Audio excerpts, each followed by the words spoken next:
Hello Pisces, Sun, Moon, Rising and Venus signs. Kamusta po kayo? Sana po'y nasa mabuti kayong kalagayan. Welcome back po sa Star Tarot. Kung bago po kayo rito, welcome din po kayo. And I would like to remind you to please subscribe, like, share, and comment kung nakaresonate po kayo. Thank you. Pauna message ninyo, facts, shrewdness, and resourcefulness, especially in business. Ayan, kung meron kayong negosyong pinapatakbo, maaari yung missing link dito para sa pag-alagwa ng negosyo ninyo, pagdating ng swerte sa negosyo ninyo, ay yung shrewdness and resourcefulness. No? So, siguro ito yung kailangan ninyong gawin. Okay? So, you may consider that, no? We have romance, celebration, and party. Baka may milestone, no? Yung inyong romantic relationship sa ngayon. At yun ang isa-celebrate ninyo. Baka meron kayong anniversary, monthsary, yung mga ganun, no? Or probably, ang iba sa inyo, baka meron kayong a-attend ng party. Baka meron kayong pupuntahan party, no? Pwedeng ganun. Or baka ang iba sa inyo, baka papasok sa isang bagong love and romantic relationship. So, possible din yon. Kaya, congrats and good luck. Heartache over what you no longer have. Wow. So, nasasaktan pa rin kayo. Meron pa rin kayong sama ng loob na nararamdaman sa ngayon. Kahit wala na yung taong ito sa buhay ninyo. Um, siguro alam mo yun, yung hindi na ito dapat, no, na pinagtutuunan ninyo ng pansin kasi wala na siya sa buhay mo or wala na yung sitwasyon na to sa buhay mo. Pero parang hindi pa ninyo to na-overcome. Hindi pa kayo nakakalagpas, no, sa sa puntong ito sa buhay ninyo, sa sitwasyon na ito. We have Caterpillar. Things will not always be this way. A change is coming, no? Pisces, merong magandang pagbabago na magaganap sa buhay ninyo rito. So, this is really good. Pwedeng yung mindset ninyo rito, no? Or yung pakiramdam ninyo rito, baka yun ang isa sa mga magbabago. Maaaring maging mas positibo na kayo. Maaaring meron ng acceptance and forgiveness na dito sa sitwasyon na ito. Kung kailangan ng forgiveness, no, maaaring ibibigay nyo na yan sa sarili mo or sa tao. So, pwedeng ganun. No? Or it could be in any area of life, no? But that if a beautiful change is coming your way. Okay? We have 10th, temporary situation. Well, lahat naman ng sitwasyon sa buhay natin, Pisces, temporary lang. There's no permanent, no, na sitwasyon sa buhay. Lahat temporary, lahat lilipas lang, lahat magbabago, no? Kaya kung ano man itong sitwasyon ninyo sa ngayon, no, huwag kayong mag-alala. Things are going to change for the better. Lalo-lalo na meron kayong change energy. So, for sure, no, things are going to transform. Okay? So, what else? We have battle. You feel something is lacking in your life. Perhaps love, money, or goals. Ayan. So, this is very negative, no? Energy. No? Yung feeling lack, napaka-negatibong, ano na to, feelings yan.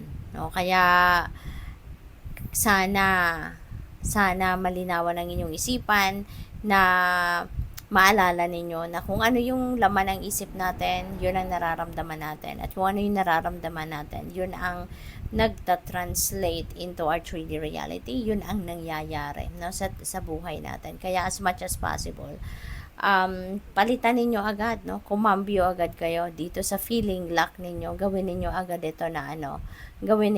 ito na positibo. Okay? Instead na lack, abundance and prosperity ang isipin ninyo para yun ang kind of energy na ma-attract ninyo sa buhay ninyo, no? What else? We have fire, strong emotion, love or hate ito. So depende yan sa inyong sitwasyon, no? Pwedeng passionate love, pwedeng hate, no, ang maramdaman ninyo. Depende, iba-iba tayo ng sitwasyon. So what else? We have older woman and dealing sa relationship with an older woman. Ayan, so this could be anyone. Pwedeng lola ninyo to, pwedeng mom ninyo, pwedeng tsahin ninyo, you know. So, this could be anyone sa buhay ninyo, but you're going to be dealing with this person at this time. No, this person will play a significant role sa buhay ninyo sa ngayon. Maaring kasama siya or siya yung pwedeng starring doon sa pagbabago mangyayari sa buhay ninyo. Pwedeng ganon, ano? Pwedeng siya yung sa kanya ka magagalit or sa kanya ka um, may in love, no? So, depende sa inyong sitwasyon.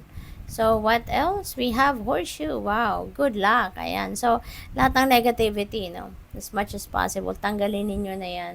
I-transmute ninyo yan into something positive para yung good luck na to, yung swerte, talagang balutin kayo ng swerte. No? Yung swerte na ito, pumasok sa buhay ninyo, talagang yun ang i-embrace ninyo, no? Yung swerte. Kaya kailangan na tanggalin ang mga negativity kasi it can sabotage, no? Yung mga negative feelings and emotions ninyo na yan that can stand in between you and yung swerte ninyo. Okay? So, imbes na dadating yung swerte sa inyo, imbes na didikit sa energy field niyo yung swerte, eh, hindi na lang. Kasi mapapaso yan doon sa ano ninyo, sa negative energy ninyo.